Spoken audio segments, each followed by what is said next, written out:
Okay, so we're driving along, you're getting ready to take your drive test. You do not want to have your hand on a camera like I'm doing and your hand up here. You want to have the hammer, you want to have the hammer, yeah. You want to have the hammer, okay. Guys, I can't talk this morning. So, you want to have your hand on the left side here and then your right hand over here, okay? So basically we're going to be at 9 o'clock and 3 o'clock. That's how you're supposed to hold the steering wheel. You want to go exactly the speed limit that the sign says. So basically this is 45 in here. I need to get down right to there, okay? Now, when you blinker, I'm gonna blinker here, okay? I'm gonna blinker. Look in your rear view, look in your rear view, look in your left mirror, look in your right mirror, and then you want to lean forward a bit and exaggerate. Just turn over your shoulder majorly. Look over your shoulder in a big way to the left and also to the right. And you just kind of want to look around. Now, one of the other things you want to do is you want to keep your eyes looking around, looking in your rear view, looking around, okay? So you're going to be going like this, looking in your rear view, side mirrors, like that. Both hands on the wheel. You don't want to look nervous. When you first get in the car, you want to check the brake, put the brake off. You want to check the rear view mirror, both mirrors. You want to adjust your seat. And don't forget, when you park the car, when you get back to DMV or your LTO, whatever it is in your country, it's probably a little bit different in some countries. But anyway, in the United States, DMV, you get back to the DMV and you park and you think, okay, I'm done. Well, you're not, because you got to pull the brake. If you don't pull the brake, you're going to get marked for that. You're going to, and there's some things that will just downright disqualify you automatically. You just won't get your driver's license. So don't forget to do that, all right? And when the speed limit sign is coming up, like this red sign here, it says 45 miles per hour, that's in the shoulder, whatever. Sometimes we'll see that sign and we immediately start speeding up. No, you gotta wait till you get actually after the sign. And when you see the sign, get to the sign and change speed right at the sign or right after the sign. Okay, so when you get to a stop sign, you want to stop and count to 3 seconds. Stop, totally stop, and then count 1, 2, 3, and then go.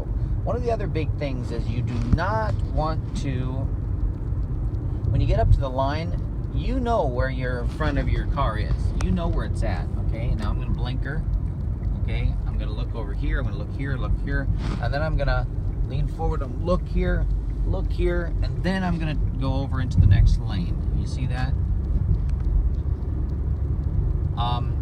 So what I was saying is, when you get to a stop line, stop sign or stop street light, for example, a red light or something like that, or a stop sign, what you want to do is you want to make sure that there's usually two lines. There's a crosswalk line, and then there's another line that's before the crosswalk line, which is your boundary line. Most people think, just go right up to that. Actually, you want to stop where the line is actually visible in front of your hood.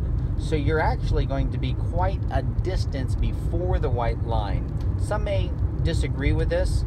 You might have to ask your instructor, this question, but typically you want to be just before the white line, because sometimes the instructor is not going to be used to your car and she's not going to know exactly where that white line is, and she might think you went over it and dock you for that. So you want to be sure and be before the white line. And here, is this going to be a green light? I guess it is, so I'm just going to go through it. Okay, so make sure you're at the white line, before the white line, and then when it turns green, or after you stop and count to 3 seconds, you want to not just go for it, because you can't quite see the traffic from where you're at. So you want to ease out into the road and look both ways. Look in the rear view, turn your head, look at your blinds, check your blind spots, all of that stuff, and ease out into the street or the traffic. Watch for pedestrians, all of those things, okay? I'm trying to think, anything else that I can give you a tip on? Is this a green light? I was hoping I would get a red light somewhere so that I could, so I'm going to put my blinker on, I'm going to look at my blind spot, I'm going to lean forward, I'm going to look back, and I'm going to go ahead and go through here. Okay, solid lines. You want to make sure you don't cross over solid lines. Okay, make sure that it is a dotted line. And I've never known of any driver test person doing this, telling you to do something that's illegal, but it might happen. It might be a trick question. I don't know if they're allowed to do that or not. I need to research that, but definitely know, like if they say change lanes like this, you don't want to change lanes on a white line like that. That's not legal. You can't do that, or a double line. It needs to be dotted. And so that's it, guys. If you follow all of those and you drive the speed limit, and when you get in, check the brake, make sure it's off. Then when you stop, make sure the brake is back on. If you want to parallel park, of course, that's different instructions. Basically, you drive up. You should know how to do that, but you drive up to the vehicle, okay, lengthwise with it, and then you turn in. You back up, make sure you don't hit the curb. It takes practice, really. That's something that just takes practice. And what else? So it's important that your hands be at the 3 o'clock and the 3 o'clock and the 9 o'clock position. They used to think it was more like 2 o'clock, but that actually has been ruled out, and they think it's not as safe. I think it's safer, but whatever. Let's see, anything else? Do not have a cell phone going. Leave your cell phone at home. Don't have the radio going. Try to be relaxed, but be very alert.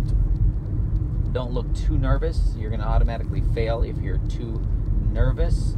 And you know, feel free to talk some, but really don't ask questions, because you're supposed to know, and they're testing you on these things. So if you ask a question, they might say, wait a minute, I can't answer a question, that's inappropriate, and they might just disqualify you. I don't know.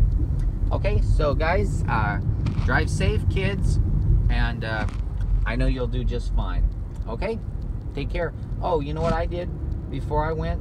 I'm a Christian, so I asked him if I could have a word of silent prayer, and I prayed out loud. I just prayed for protection, and you know, that really set the tone a bit. And my driver instructor was smiling and very happy. I've always, when I get in a vehicle, it's like putting a loaded gun right up to your head, really, quite honestly. I mean, think about it. We're only inches away from death constantly, and so you really do need protection. You need your mind alert, and I think that's one of the most important things, is to have God with you at all times, and to be driving safely at the same time. Well, you should never drink and drive.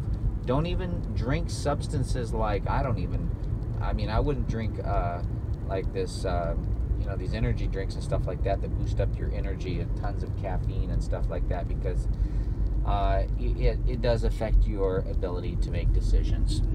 Okay, that was proven.